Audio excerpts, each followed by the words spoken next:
Cool, thanks, Maddie.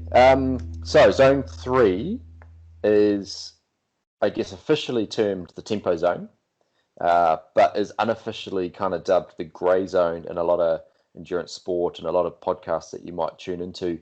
The grey zone is kind of mentioned a lot as a place to kind of stay out of because of the negative effects. But I don't want to paint it in a negative light because, like I said last week, if we consider the analogy of a house, I consider zone 3 to be the windows of your house. And most houses need windows. I spent a night over the weekend in a farmhouse without a window in the bedroom, and it was pretty dark and pretty grey. So, a window is always good. But essentially, zone 3 is 90 to 93% of your lactate threshold heart rate. So quite high in terms of getting close to your heart rate, your lactate threshold, sorry. And I feel like I know when I'm in zone 3 because your breathing changes. So zone 2, you're going along, you're chatting away to people, you might get a wee bit of extra breathing going on as you especially go up a wee bit of a hill. But zone 3, when you're working at that kind of middle of zone 3, you notice that you're breathing heavily. Not as full-on intense that you're gasping for oxygen, like you might be as you get closer to zone 4, 5. But the intensity's lifted. And it's often considered to be kind of the zone that a 2-ish hour to up to 6 hours in terms of racing fits into. Now that might be in a triathlon, like a half Ironman is probably a good example. If you ignore the fact that you're going to get a spike at the start of your swim, a spike at the start of your bike, and probably towards the end of the run, as you're fatiguing, you might get a further spike. The average across that race will be a zone 3 kind of heart rate average. So therefore, to say don't train in zone 3 is quite an extreme thing to say, especially if your race consists of a block that's in zone 3. So if you're training for a half Ironman, you might be training for a 4 or 5 hour mountain bike race. So like the Moto Tapu the other weekend was sort of, for most people, between sort of 2 hours 45 to 4 hour spectrum. That is zone 3. And if I look back at my heart rate, sort of bang on that 3 hour mark, it's a zone 3 average. So it's quite cool to see that even if you're not trying to stick into a specific zone, that your body sits into that average. Certainly zone 3 is a mixed fueling zone. So 1 and 2 that we've talked about last couple of weeks are predominantly fat. Now, remembering again, no zone is exclusive to fat or carbohydrate until you're working at the very, very peak maximal exertion. But as you move into zone 3, you're certainly starting to utilize some carbohydrate for your fueling, and you're certainly still utilizing some fat. So keep that in mind from your sort of replenishing or your pre-training snack. Now, if your race consists of a zone 3, or a time point of view, or caused by intensity from hills or a lot of sprinting, sort of surges and bike races, etc., then you need to train in there. Otherwise, you're going to miss out on actually being able to perform in that zone. If you are, however, training for an Ironman that's going to take you 10 to 11 hours plus, long endurance mountain bike racing, long ultra marathon running, etc., then training in the zone 3 can just potentially be not great. So it's a little bit too hard to get a really good metabolic change going on that you're going to benefit from zone 2. It's not hard enough to really kind of try and lift your anaerobic threshold or adapt to processing lactate like it would be if you're closer to your threshold level. So all you end up doing is training kind of hard, not that hard. You might feel good because you're feeling really really fast on the course, but your recovery time takes a long time out the other side. So you get this really sort of funny balance between but not hard enough to get a benefit and then having to recover. So by making sure you know what kind of spectrum that your race is going to entail, enables you to tailor your training towards that. And especially as you get closer and closer to that event, the general rule of thumb would be the closer you are towards the event, the more specific towards that event, the more specific your training should be towards that event. So if you're doing a sprint triathlon that might take you an hour, you're not going to be out there riding for 6 hours in a time trial position because there's no need. But in your base training, you might be on your bike for 4 or 5 hours to get some of those metabolic zone 2 changes going on. So in terms of an example of what a zone 3 session might look like, might incorporate a bit of a warm-up, 10-15 minutes, get the blood flowing, a few little accelerations, whether it be running, biking, or kayaking, and then into some tempo intervals of somewhere between 10 and 20 minutes long. You might branch that out a little bit longer if you're doing a race that's going to be sort of 3-4 hours plus. And your recovery time from that interval should be in that kind of 1/4-ish time of your interval. So if your interval's 20 minutes, then your recovery time is going to be 5 minutes. And that's a general sort of block, and you might do 2 or 3 of them. Probably not looking to do much more than 60 minutes total at your zone 3 across your session. So like tonight, in preparation for this podcast, I went out and did a zone 3 ride just to remind myself of how it felt.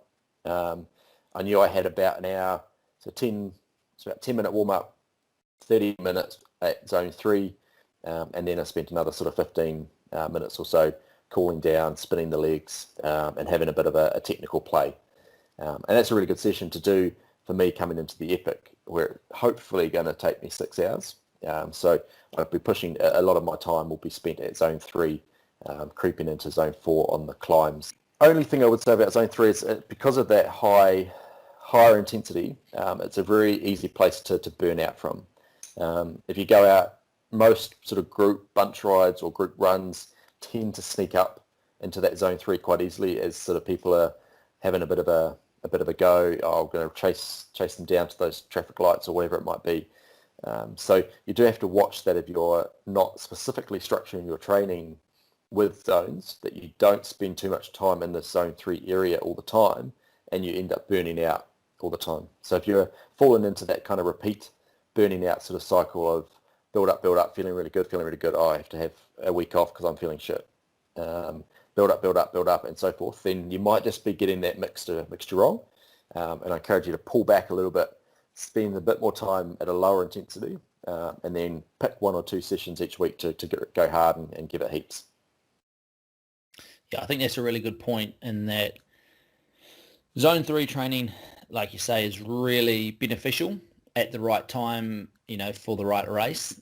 And I think what a lot of people do is they fall into the trap, and potentially why it's referred to as the grey zone is that naturally you'll fall into that intensity if you're just going out and quote unquote training based on how you feel on the day, because zone 2 usually feels a little bit easy.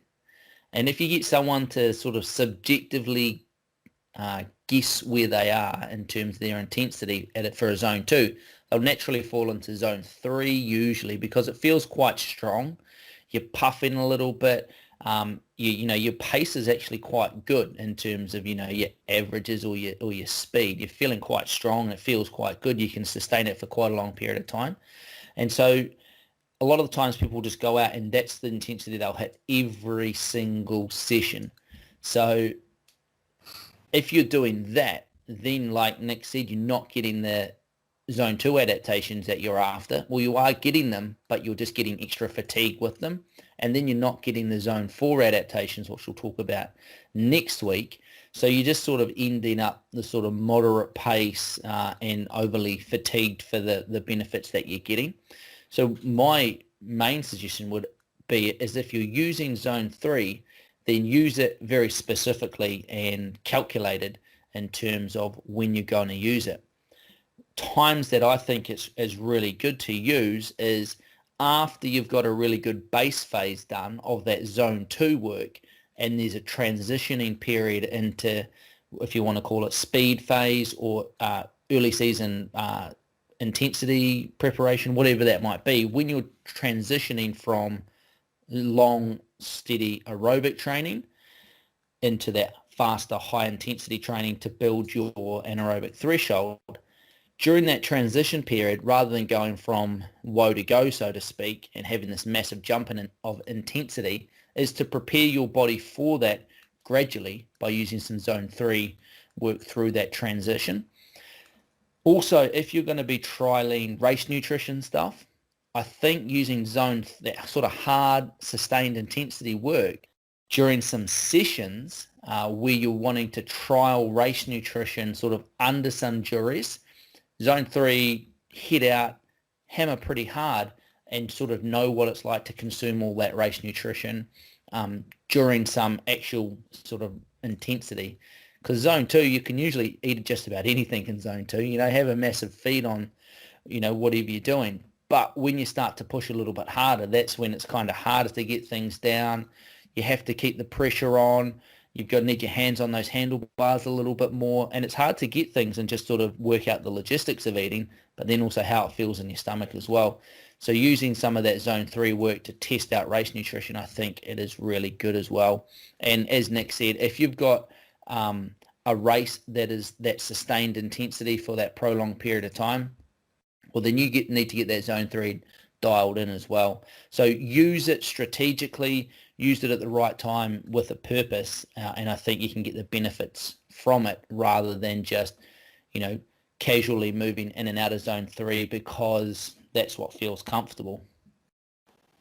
Yeah, perfect. And something you touched on that I had meant to mention around purpose, and I guess it will sum up as we go across the next 2 stages too, but having a purpose for every session you do, and that purpose might just be, hey, I'm going to go out and have fun today with my mates.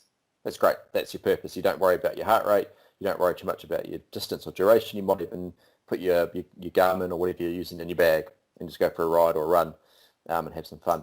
But if you're doing zone work, it needs to have a purpose. And to pull it all together, you need to understand the whole concept really of what zone training is all about, because it's so easily misunderstood and gotten wrong. Having that purpose behind each training session is the fundamental of training. And I mentioned it back in episode 54 of the podcast. And I'm pretty sure I said it in the podcast. If not, it's back there on Facebook and Instagram where I write a wee description about each podcast episode. But that training is the systematic use of exercise to improve performance. So if you're going out and what you're doing is not systematic, you don't have a goal around the sessions, there's not a strategic approach to each session to how it builds on to the bigger picture, then you're not actually training. You're just exercising.